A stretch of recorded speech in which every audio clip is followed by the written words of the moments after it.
Bom, então, boa tarde a todos, bem-vindos ao seminário Helena Avelar, a mais uma sessão, portanto, um seminário em que discutimos temas mais técnicos ou tentamos aprofundar a história da astronomia e da astrologia, aqui no Departamento de História e Filosofia das Ciências, aqui na Faculdade de Ciências. Portanto, eu chamo-me Luís Tirapicos, eu às vezes tenho alguma dificuldade em definir, mas grosso modo sou um historiador da astronomia, só que sendo historiador da astronomia, nós não podemos ser só historiadores da astronomia, porque obviamente isto é uma disciplina que se relacionou com outras ao longo da história, e por exemplo com a cartografia, vamos hoje falar um bocadinho sobre isso. E o tema de hoje surgiu-me quando estava a ler um livro que foi publicado há 2 anos, em 22, talvez há menos de 2 anos até, um livro chamado, em 2 volumes, eu não trouxe o segundo volume, porque o segundo volume é a publicação de um manuscrito que é tratado desta monografia. O livro chama-se Astronomer, Cartographer and Naturalist of the New World, The Life and Scholarly Achievements of Georg Markgraf in Colonial Dutch Brazil. Portanto, no período entre 1610 e 43. Portanto, o tempo de vida, portanto, desta figura que é sobretudo conhecida pelo trabalho na história natural do Brasil, mas que também foi astrónomo. Portanto, ele, como aparece aqui na capa do livro, ele fez uma série de trabalhos, digamos que hoje classificaríamos de científicos, não é? No Recife, na então colónia holandesa, portanto, num espaço colonial holandês que digamos, subsistiu durante algum tempo naquela região. E, portanto, ele montou um observatório à imagem e semelhança do Tycho Brahe, porque, no fundo, ele tinha essa aspiração de ser o Tycho Brahe do hemisfério sul, do céu do sul. Portanto, o céu nas regiões mais próximas do polo sul celeste não é visível aqui das nossas latitudes, portanto o Tycho Brahe ainda por cima estava mais para norte ainda, não é? Portanto não teve acesso àquele céu, não pôde medi-lo rigorosamente com os seus grandes instrumentos no seu observatório portanto na altura, nos anos 30, 40 do século XVII, o Markgraf sabia que havia algumas medições das posições das estrelas, mas não eram muito rigorosas. Portanto, ele queria, um dos projetos que ele tinha era precisamente levar aqueles grandes instrumentos, aqueles instrumentos mais rigorosos, para um observatório no hemisfério sul e foi realizar essas observações.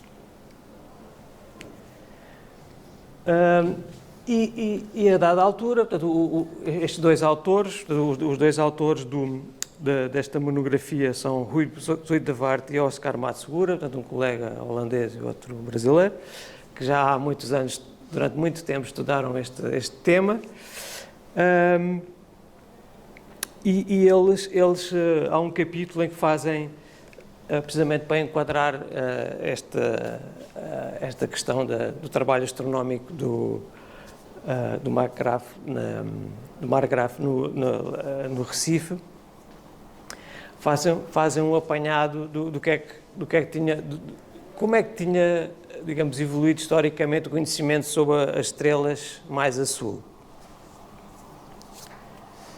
E então um dos elementos que achei surpreendente é a forma como os dados sobre as estrelas do hemisfério sul circularam no início do século XVII, que é um bocadinho inesperado, pelo menos para nós, não é? Que estamos habituados, se calhar, a olhar para esta questão de uma forma, se calhar, mais talvez preconceituosa, digo eu. Bom, então eu começo, portanto, logicamente, portanto, os europeus, enquanto não saíram do seu continente, obviamente não tiveram acesso a esta parte do céu, mas quando os navegadores ibéricos e os portugueses foram os primeiros a fazer isso, começaram a navegar para sul e a ter necessidade de ter pontos de referência no céu para navegar, não é? Porque em alto mar, obviamente, é necessário, enfim, fazer uso de tudo o que tiver à mão para conseguir navegar, não só os sinais da natureza, como as aves, as correntes, os ventos, etc., mas o céu, que ainda são pontos de referência ainda melhores, não é? Que são mais estáveis, digamos assim. E portanto, logo desde o início, desde muito cedo, os navegadores procuraram encontrar, digamos, um equivalente à estrela polar no sul. Portanto, uma estrela brilhante que estivesse no polo sul celeste.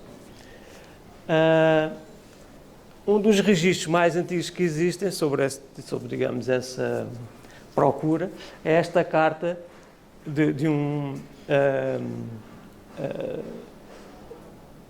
enfim, médico, astrólogo, chamado Mestre João, que fazia parte da armada do Pedro Álvares Cabral e que no dia 1 de maio de 1500 escreve esta carta a Dom Manuel, em que trata dois assuntos, e um dos assuntos tem a ver com precisamente esta, portanto, é, digamos, uma espécie de um relatório com um desenho de algumas estrelas ali naquela região mais próxima do Polo.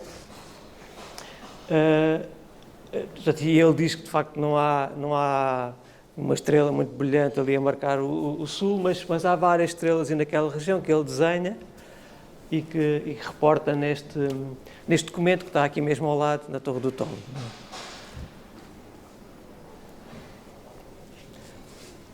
Bom, se nós formos ler a literatura que existe sobre este período, digamos, da cartografia do céu do sul, geralmente o que nos dizem é que, bom, há ali uns 100 anos, que corresponde mais ou menos ao século XVI, em que o que foi feito sobretudo pelos portugueses, pelos espanhóis e por outros, é que foi sobretudo, digamos, um registro mais qualitativo, não fizeram medições.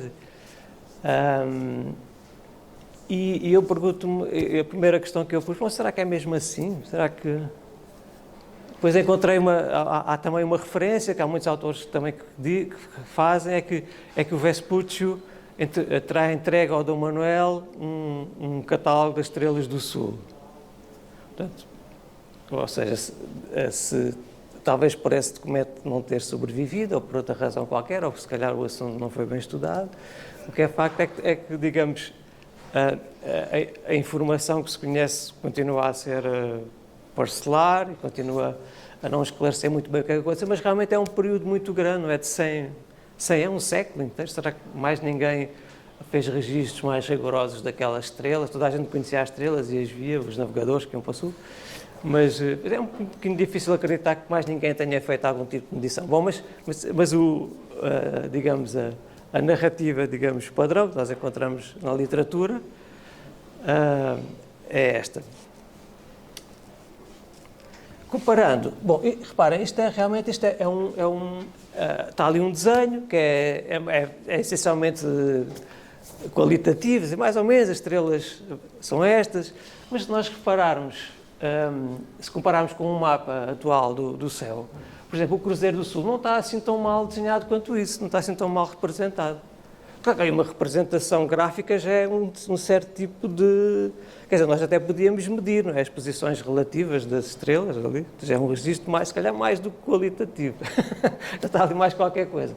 Bom, não é assim muito rigoroso, porque, por exemplo, esta estrela aqui no desenho do João Farras, ou que se pensa, este mestre João, pensa-se que era um João Farras, não se tem bem a certeza, mas aqui no caso da carta, a estrela parece estar alinhada ali com o lado maior da cruz, não é? E na verdade ela está assim um bocadinho deslocada. Mas as outras estrelas que aparecem aqui, quer dizer, sim, parece ser um desenho mais ou menos aproximado daquilo que se vê no céu. Bom, e claro, depois há uma série de outros, relatos, como por exemplo o do Pigafetta, não é? O famoso relato da viagem do Magalhães, onde ele enfim, que possivelmente terá estado uma das razões porque depois as nuvens de Magalhães foram associadas ao Magalhães, não é? Porque há estes relatos da época, assim, já um pouco mais detalhados, digamos, daquelas nuvens, e portanto que circularam na Europa, e depois isso terá levado, ainda não se sabe bem como, mas terá levado a que depois as estrelas tivessem ficado com o nome do navegador. Apesar de ele não ter concluído a expedição, pronto, mas enfim, ele foi o responsável, pelo menos até uma parte da viagem. E o relato diz: o Polo Antártico não tem as mesmas estrelas que o Polo Ártico, mas vêem-se ali dois aglomerados de estrelinhas nebulosas que se assemelham a nuvenzinhas. Portanto, parece estar a falar das nuvens de Magalhães. Se bem que nesta região do céu há mais nuvenzinhas, não é? Se nós olharmos aqui para o globo, outras nuvens proeminentes ali na região do Polo são, e até junto ao Cruzeiro, não é? Aliás, o Cruzeiro está nesta região. A Via Láctea, não é? Também passa ali, portanto também tem um aspecto nebuloso e também se vê muito bem à noite, num sítio, no mar, não é? Sem poluição luminosa. E, portanto, realmente o Pigafetta parece estar a falar das nuvens de Magalhães, mas ao mesmo tempo eu pergunto-me se ele não terá ali a dada altura, porque realmente o polo, se bem que na altura estava uns graus desviado do que está hoje, do que é hoje, mas o polo está ali nesta região entre a Via Láctea e as nuvens de Magalhães.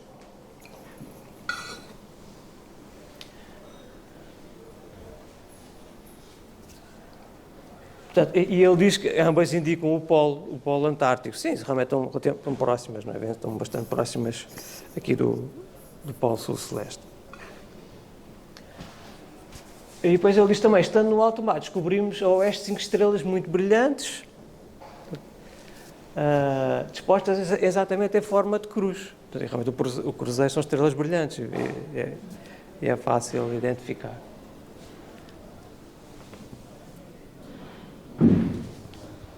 Bom, o primeiro mapa conhecido do céu depois surge uns anos mais tarde, em 1515, pelo Dürer, mas representando as estrelas que eram conhecidas, vêm da antiguidade, não é? Portanto, as estrelas que são listadas pelo Ptolomeu, não é? As estrelas que eram conhecidas já desde a antiguidade. Portanto, há ali um vazio, nas regiões mais próximas do Polo Sul, há um vazio que ainda não tinha sido, digamos, não foi preenchido logo pela cartografia europeia. Portanto, isso persistiu durante muito tempo, tanto quanto sabemos, não é? Pode ser que estudando isto mais a fundo ainda se encontre mais algum manuscrito ou algum trabalho que nos diga, não, afinal, há mais mapas do céu, até que os holandeses começaram a representá-lo na sua cartografia. Bom, e então, portanto, passamos quase todo o século XVI, portanto, a forma como estes dados da antiguidade nos chegaram foi sob a forma, no Almageste, sob a forma de tabelas, não é? Portanto, o que é, digamos, aquilo que nós esperaríamos estes dados a circularem através de tabelas, não é? Tabelas com números. E, de certa forma, esta seria digamos, o modo mais natural destes dados circularem, digamos, da comunidade astronómica mais tarde. Mas não foi isso que aconteceu. Bom, claro, esta é uma maneira dos dados circularem, claro, talvez a mais natural, mas depois, claro, quando as estrelas são representadas, mesmo na cartografia plana, não é? nos mapas, nas cartas, nos mapas do céu, eles também são pontos, não é? E conseguimos medir a posição, conseguimos saber exatamente onde estão as estrelas, estão representadas fisicamente e também podemos, de certa forma, e digamos implicitamente, também têm dados numéricos. E, além disso, não é tão natural, mas é realmente depois o que vai acontecer no início do século XVII, é que os próprios globos, portanto, representando as estrelas, também podem ser, digamos, um modo destes dados circular. E, de facto, foi isso que aconteceu, na verdade. Ou pensamos que foi isso que veio a acontecer.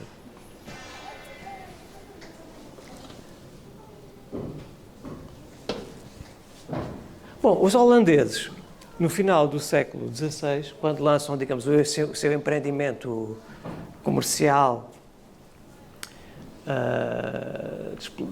e, digamos, e marítimo, não é? De explorarem as Índias Ocidentais, lançam duas grandes expedições. Portanto, há uma primeira entre 1595 e 97 e logo aí, reparem, já temos importantes cartógrafos holandeses, digamos, em atividade nesta altura e a pressão dos cartógrafos vai digamos, ou digamos, as necessidades dos cartógrafos vão fazer com que uma série de navegadores e alguns com, digamos, com formação matemática vão a bordo, foi-lhes solicitado, não é? Que fizessem medições das estrelas do Sul para depois serem utilizados na cartografia no regresso, né, da expedição. Isso vai ser feito. Aqui as duas figuras-chave, digamos, deste processo na primeira expedição é este Petrus Plancius, portanto, que é um cartógrafo e matemático que está muito interessado em desenvolver a cartografia do céu do Sul, até vai fazer algumas tentativas, ainda antes de ter os dados que vêm daquela primeira expedição. Mas, entretanto a expedição regressa e este Hondius, este Jacobus Hondius, vai produzir um globo em 1598, onde apresenta 12 novas constelações com estas novas estrelas que foram medidas nesta primeira expedição. Portanto, aí, digamos, aquele vazio que havia ali no Dürer, não é? E no conhecimento europeu, não é? Vai ser preenchido com estas medições feitas por vários navegadores, por várias, enfim, pessoas que iam a bordo. Portanto, o Hondius depois vai incluir esses dados nesse primeiro globo. Portanto, logo nesse de 1598, e depois vai lançar outro em 1601 e 1613, todos incluem, todos repetem esta nova cartografia do hemisfério sul.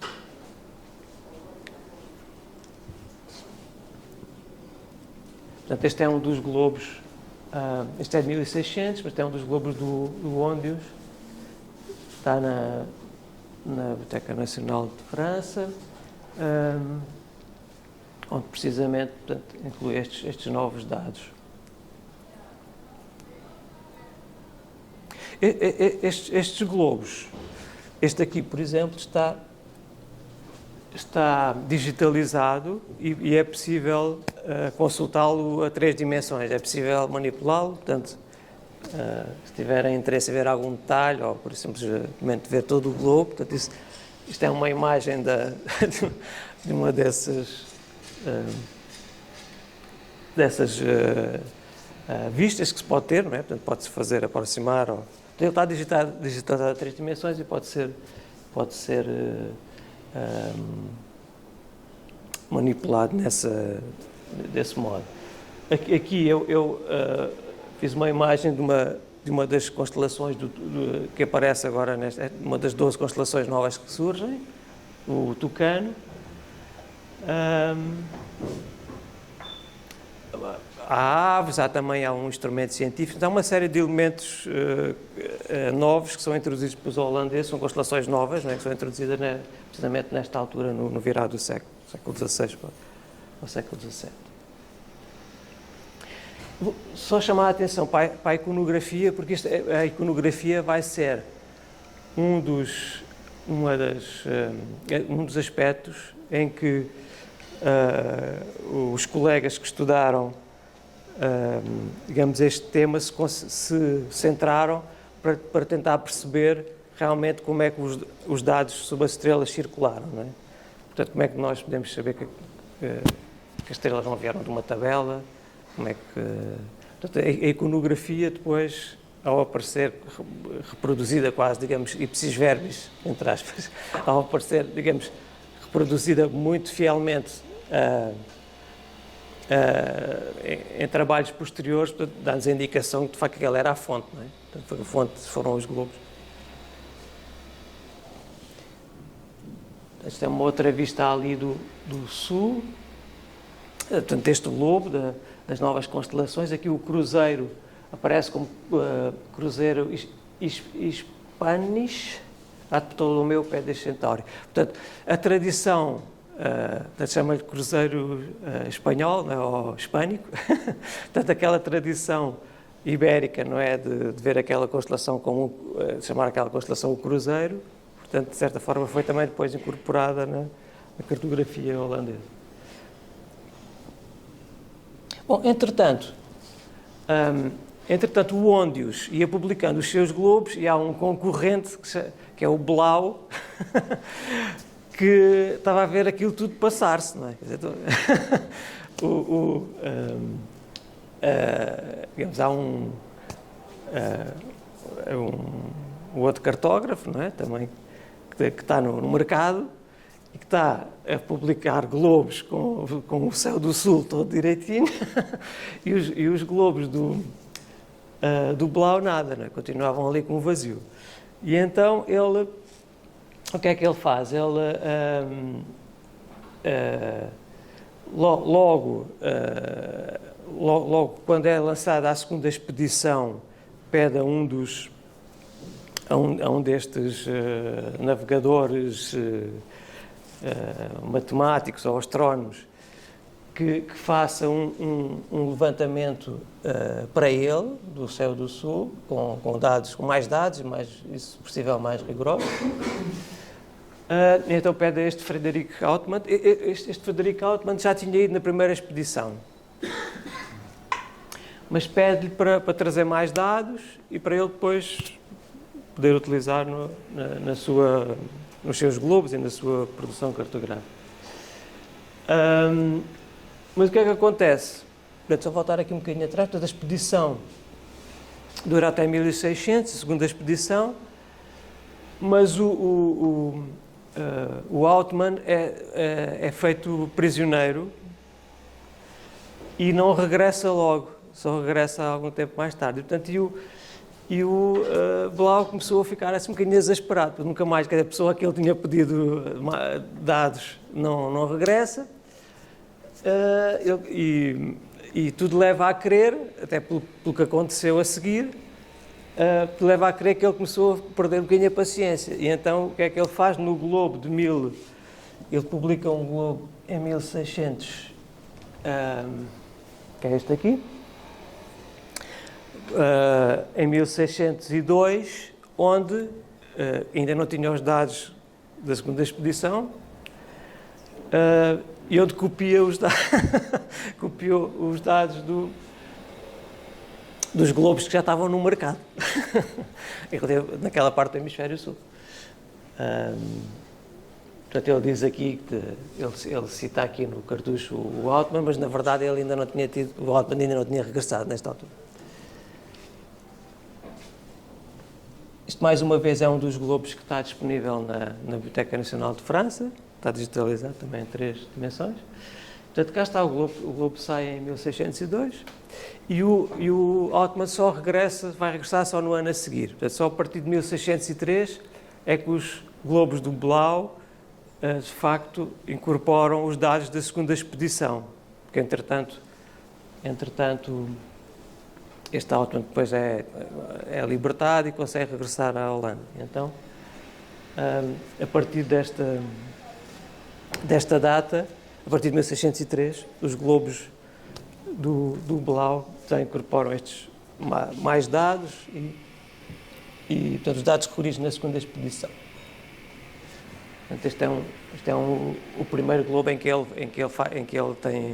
tem esses novos dados e que, enfim, depois usa nos seus globos, são colocados também no mercado. E os globos, enfim, que produz a seguir, não é?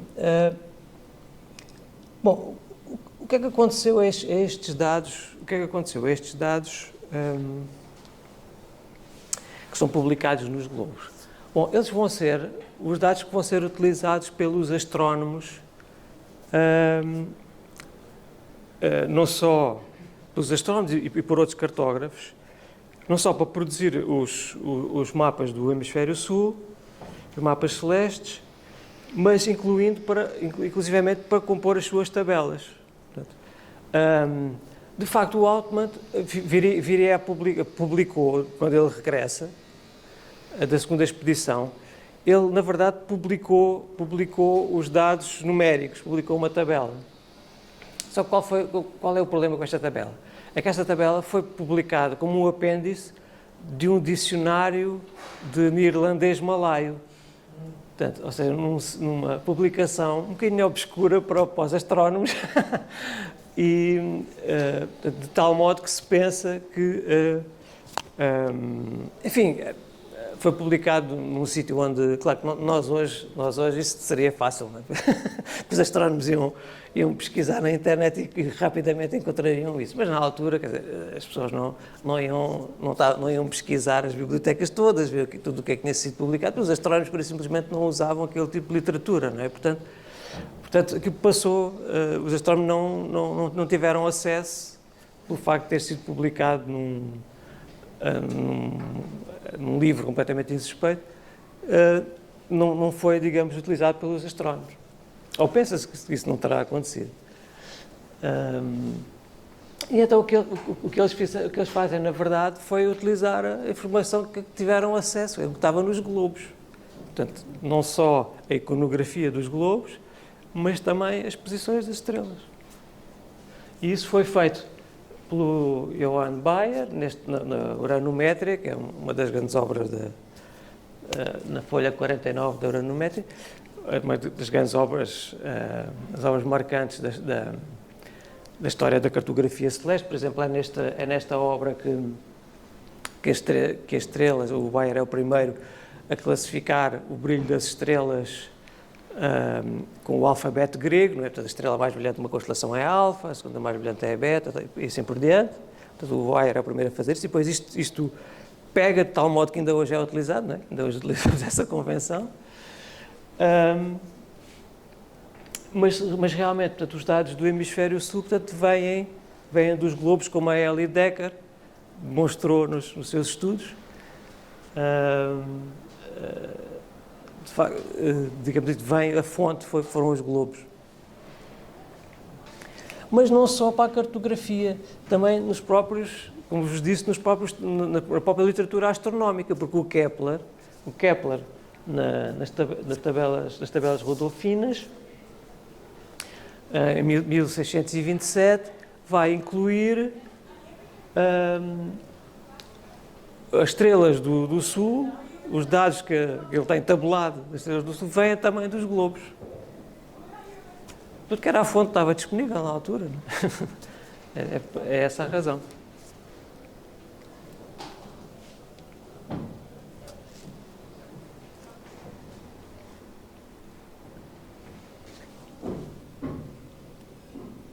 Bom, agora para finalizar, gostava só de vos... enfim, como devem saber, já há muito tempo que se produzem, relativamente aos instrumentos, que se produzem, é quase um género, penso que é mesmo um género literário, não é? A literatura que descreve a fabricação e o uso dos instrumentos científicos, não é? E isso já vem de muito de trás. E gostava só de vos mostrar um excerto de aliás, é um manuscrito da Universidade de Évora, que foi publicado pelo nosso colega Samuel Gessner e por Armando Martins, da Universidade de... O Armando. Foi sobretudo o Armando aparece primeiro. Portanto, Armando Martins, da Universidade de Évora, e Samuel Gessner, da Universidade de Lisboa, publicaram recentemente, embora a data é de 22, não é? 2022, mas penso que só foi impresso recentemente. Mas está disponível na internet, em livre acesso, não é? O PDF desta obra, na coleção Fontes, da imprensa da Universidade de Évora. Portanto, este livro chama-se Compreender, Descrever, Medir o Mundo, Cosmoteoria, de António Castelo Branco. Portanto, é um jesuíta que leciona em Évora, não é? E que produz este... quer dizer, que leciona mesmo este curso, não é? Em 1588. Portanto, e aqui está feita a tradução, todo o curso é em latim, está feita a tradução e um estudo que eu vou depois ali só citar aquela parte em que se fala como é que se pode extrair os dados do globo, como é que isso pode ser feito, dos globos, como é que isso pode ser feito. Mas antes vou-vos só mostrar uma ilustração que aparece aqui na página, acho que é na página 55. Uma ilustração que estes dois autores adaptaram de uma obra do Schoner, que mostra como é que eram, quer dizer, os globos na altura. Nós hoje olhamos muito para os globos assim como uma peça, e realmente estes que eu tenho aqui são peças mais de representação do que para utilizar, para medir. Mas na altura não, quer dizer, eram instrumentos onde se podia fazer cálculos e se podia retirar dados, etc. E então estes globos tinham mais escalas do que estes que eu tenho aqui. Tem uma série de escalas, muitas delas, a maior parte graduadas, não é? Com que se podia medir. Tem ali uma legenda que mostra as principais partes, um meridiano, né, que é aquela parte ali de cima, o horizonte, tem um índice horário, depois tem aqui uma escala que permite também medir ângulos ali que é chamada quarta das alturas, medir a altura, não é? A altura, aquele ângulo entre o horizonte, o ângulo vertical medido a partir do horizonte. O zénite, o ponto por cima do observador, está representado ali no número 6. E tinha também uma bússola e um por um para ter nivelado, né? Para ter o globo nivelado.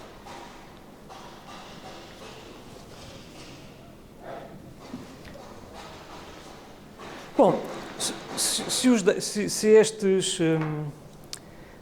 se o Kepler e outros portanto, usaram as posições das estrelas, é porque havia uma maneira de as medir, não é?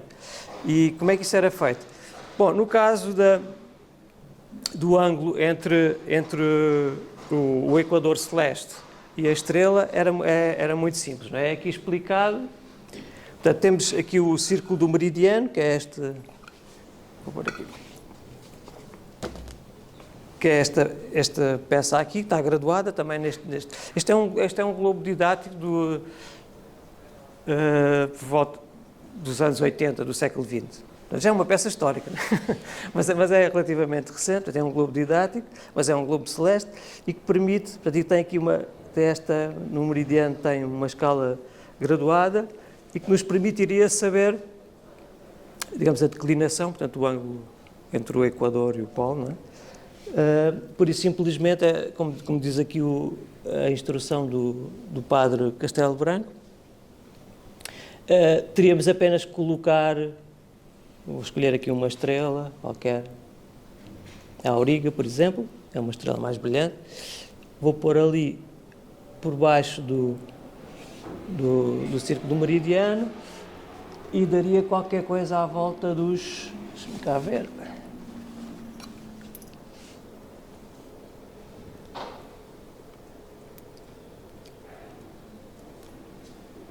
42, 43 graus norte, não é? Portanto, de afastamento do Equador Celeste, sim. E relativamente, portanto, à outra coordenada, que pode ser medida tendo como referência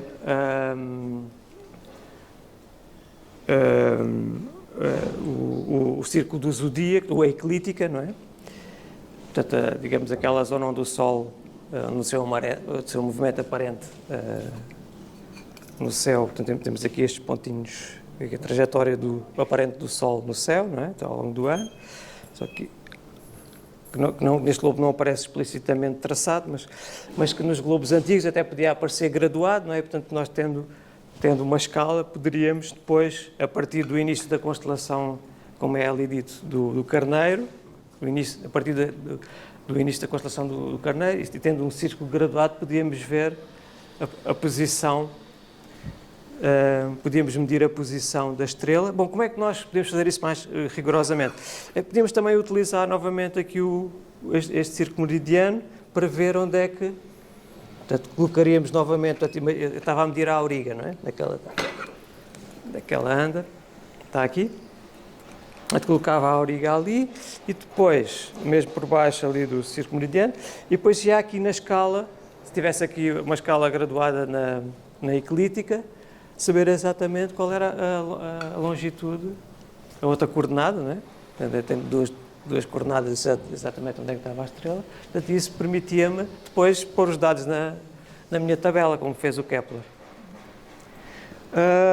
Já agora, outra coisa que pode ser feita também nos globos, assim com algum rigor, é que, aliás, vimos ali, eu até vou pôr ali mais para trás.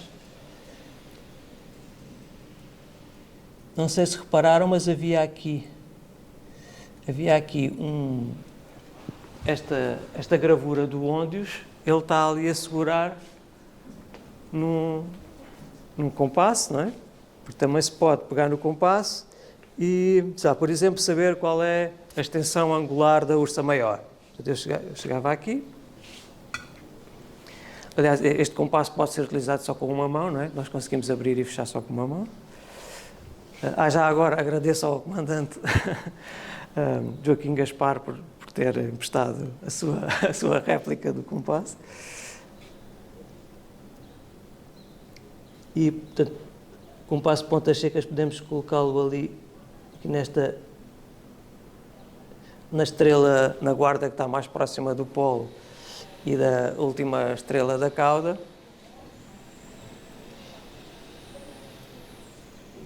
E depois aqui nesta escala angular podemos saber exatamente qual é a extensão da Ursa Maior.